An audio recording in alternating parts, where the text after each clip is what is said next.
a good college basketball game. I think it's a tribute to Chris and his team. And then it's a veteran team with a lot of pride. They fought.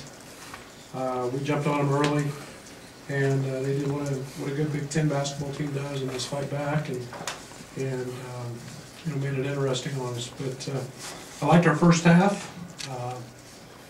Did something a little different, trying to pick up and press after makes. Trying to get after them, just to be disruptive. They're a team that's set-oriented. We wanted to really try to knock them out of that, make them play with short clock, not let them just come down and get into their things so easily. And I thought that was pretty effective. Second half, maybe not as much. I think it had more to do with us. Just the first 4 minutes were a struggle again in the second half. But I thought Andres Felice was obviously a guy that was terrific. We talked about after the Purdue game, a game in which we shot 33s, not doing that anymore. And we settled, and we can't settle. We've got to be a team that tries to get the ball into the paint, whether it's to Georgie or whether it's through the dribble drive. 16 assists on 21 field goals. I love that. And that's a result of getting the ball in the paint and spraying it, and being very, very unselfish. So 38 free throws might be a season high, I'm not sure. But I'm very proud of that.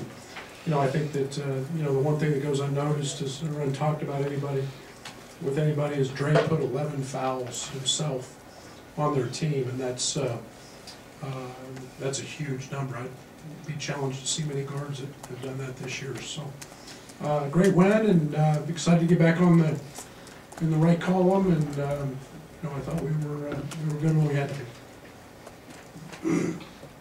Brad, what's the biggest difference in Andres now versus when you guys first played at Northwestern? Well, he was, I don't know, what were we, 10, 11 games in? I think, kind of the old myth that takes junior college players a semester, to get acclimated and understand what we're doing, and now he's confident, and he's 3/4 of his way through his first year, and you're seeing a guy that knows where he can pick and choose his spots, and he's more comfortable in the offense, and he was terrific tonight. He started Andres at Purdue, maybe just to get a different look there on the road, but has he maybe shown where he is, the type of guy that you like to bring off the bench, just with kind of the energy and the effort that he always has? Dre does an unbelievable job of echoing me, and what I mean by that, it sometimes gets lost in translation from what goes on in a huddle or the course of a game. You always see him, he's overstanding in front of me, he echoes that. And now he's getting to the point where he's really confident, hey, let's run this, let's run that. That's familiarity, that's comfort. And those are what great lead guards do. And he's a guy that understands the game. The start at Purdue was, he settles us. And he gets us there. He's got a poise about him that I really like, and yet it didn't take me long to get him in the game tonight either. When we didn't start him, so he's been really good in their role. In January at Northwestern, obviously a tough loss for you guys. You came into the press conference a little emotional. How much did sort of how that game ended and your feelings after that game? How much did that sort of play into both your preparation, getting the team fired up for this one? Didn't have as much to do with this one as it did our season. That was a really, really crushed locker room in Evanston. And as much as our locker room was hurting, I was pretty happy inside because they were hurting. And that let me know that this group was bought in, and they were committed, and they were dedicated to continuing to work and fight and get better. There was no hanging their head. This team has continued to improve. All you got to do is watch the film of the first game and then keep looking at us and the steps we've been taking. So it didn't have as much to do with this game for me as it did the overall course of how our team has bought in throughout the year and improved. Coach, you mentioned the 33s at Purdue, only 16 tonight. However, 2 of those were from Georgie. Do you think those were maybe unsettling out of frustration a little bit, or are you comfortable with those shots in those situations? No, we're not. I mean, Georgie's capable of doing that. He shoots them in practice. He hasn't been doing it. I don't know if it was frustration. I'll have a conversation with him about it. But it's, give Pardon a lot of credit. He's an upperclassman that's smart, really good defender. And, I'm just proud that Georgie stepped up and made his free throws tonight, and because they were all needed. Coach, I know that rebounding's been a point of emphasis all year. How happy were you with your guys out rebound Northwestern by 10? Yeah, that's been huge, and it's people don't give Aaron Jordan enough credit for the job he does. And I mean, here's a guy that gets 10 rebounds, all of them defensive. He's a guy that is undersized, playing the 4. He's scrapping, he's fighting. Georgie's been great on the glass, 17 rebounds, I think, the last couple games. 10 with 10 at Purdue. It's a concentrated effort. What I'm trying to get our guards to do is all be like Dre.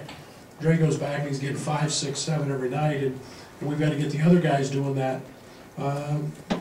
There's nothing better than a guard rebounding, so we can start the fast break and start running, and that's something we got to continue to impress on them and how important that is. Coach, when Andres first checked into the game, he scored 5 straight points for you guys. Did you feel like he kind of set the tone for the game going forward? Yeah, I thought our defense early was really good. I thought that was the first thing. We got them maybe a little sped up, a little out of sorts, and then Dre came in, and we knew there were creases. We had 4 easy baskets against them in the game there, where we just in a speed dribble drove the ball down the court and put a little heat on them. And we talked a lot about that, being able to do that. And we knew if Dre's as good at it as anybody. He puts a lot of foul problems on people and foul pressures. So we tried to do that, but it was sure a good start for him. And what have you noticed about his style of play that allows him to be so successful in transition in general? Well, he's strong. I mean, he's got incredibly strong lower part of his body. He doesn't get knocked, with physical contact, from the waist down. He's got really strong legs, and so he's able to handle that contact. He's done that his whole life, so he's figured out how to score, how to take the hit, how to finish, and he's good at it. You mentioned the idea of how this team has improved through the season, and when you look at a guy like Felice and how he's emerged, what does that make you feel just about the future with guys like that who are getting better and emerging at this time of year? I come to practice every day, loving coaching this team, and I'll be as energetic on Tuesday in practice as I was day 1, because this team has done that. They keep giving us life, and no matter how, we come off a loss at Purdue, or we lost a tough one in Madison, but it's improvement. And when guys improve, as a coach, that's all you can ask for. And then when you got really good human beings on top of it, man, I go to bed every night with a smile on my face and looking forward and eager to the next day, because it's the one thing that we can't give them is the experience, and they're gaining that and learning, and that's exciting. You guys had the 15-point lead, and Northwestern started hitting some shots in that second half. The guys looked like you were composed throughout. Is that just kind of a product of where you've been this season and not getting rattled? Yeah, I think we've been through all that stuff, Michigan State, and I think we've, Wisconsin. I think the other night at Purdue, we were down, we fight, tie it back, and I think it's just a matter of this team's understanding. They've got some confidence, and that we can do some things to claw back into it when a team makes a run. It's the Big Ten, man. It's the best league in college basketball. Really good players, really, really good coaches, and teams are going to make runs at you. And teams are going to. You don't find very, very, very few games decided by more than 2 possessions in this league. Okay. Coach Trent had 3 assists combined in the previous 3 games, 5 for him tonight. What did you see differently from him tonight? He passed. I mean, let's be really obvious, I mean, he passed. Trent's really good in practice, and he spent a lot of time, we talked about that, is not just having tunnel vision, but seeing the court. And, that's one thing he really grew last year doing. And I think sometimes he feels that if Io's not going or Georgie's not going, that he takes that burden upon himself, and that gets really hard to do. And let your teammates be good and help you. And he did a great job of that today. Coach, I think Northwestern only had 8 turnovers for the whole game. It might be the lowest conference number you forced this year. Something that Northwestern was doing differently compared to the previous game, or? 4 ball handlers, 4 of them. I mean, there was, a lot of teams don't play like that. A lot of teams, have a primary ball handler, and they play that way, and so you get, matchups where you can bring the ball up the court, and then they didn't run a lot of their actions that they normally run, which is normal against us, but that's one of the primary reasons was they changed their lineup again and put Kopp in the lineup, and he's a kid who can handle it and drive it, and along with Gaines and Vic and Turner, and changed the lineup again at half. So yeah, their ability to handle it was effective that way. Coach, you got some quality minutes out of DeMonte Williams today. Just talk a little bit more about his role in the team now and how it's evolved throughout the season. Yeah, he was terrific, and I have so much trust in DeMonte in terms of what he gives us, and he shot the ball awfully well in practice. It was good to see those balls go in. He's an excellent driver, and then he makes the right decisions when he drives. And it's unfortunate tonight. I probably didn't play him as much in the second half, just simply because the 3 guards were gone. And I feel so confident with him in the game, and he makes the right reads and the right coverages, and I have a lot of trust in him. Coach, you said after the last couple losses, you felt the team, needed to get the ball more to Georgie. 12 points, 2 of 6 shooting tonight. Kind of ran through Felice a little bit. It felt like more than that. But how would you evaluate just his game and his role in the offense right now? Well, I think he's seeing a lot of different things. I think he's seeing some people double team him, which he saw at Purdue. I think he's trying to find out. Pardon's a terrific defender. We've probably got to help him a little bit in a couple things that we do offensively in terms of catching the ball. A little closer. He's catching it off the block a little bit. But I love what he's doing. I'm frustrated with his turnovers because he's a better player than that, and he doesn't. We don't see that. But the first possession of the game, he throws one behind his back. He might complete that in practice when it's against the walk-ons, but in a Big Ten game, that's not going to work. But we live with some of that with Georgie.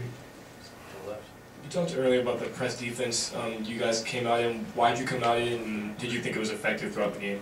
I thought it was really effective the first half. I thought it just got them on their heels a little bit. I thought it got them out of rhythm, not just bringing the ball up the court and walking into their offense. They did a good job. I think they scored a basket or 2, but I thought we got some turnovers. We got some easy baskets out of it.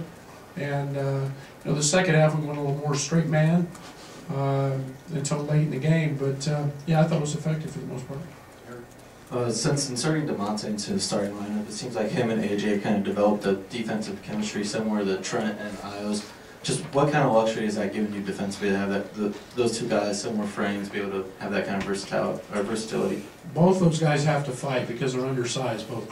I mean, it allows us to do some things switching-wise, but they're both tougher than nails. They both fight. They both compete. I can't say enough about that part of it. So, I think there's a great chemistry. I think our team's developing that. I think our roles are becoming set in stone a little bit, and I like that. I like people who know what their specific role is, and we're getting there. Anything else for Coach? Thank you. Thank you.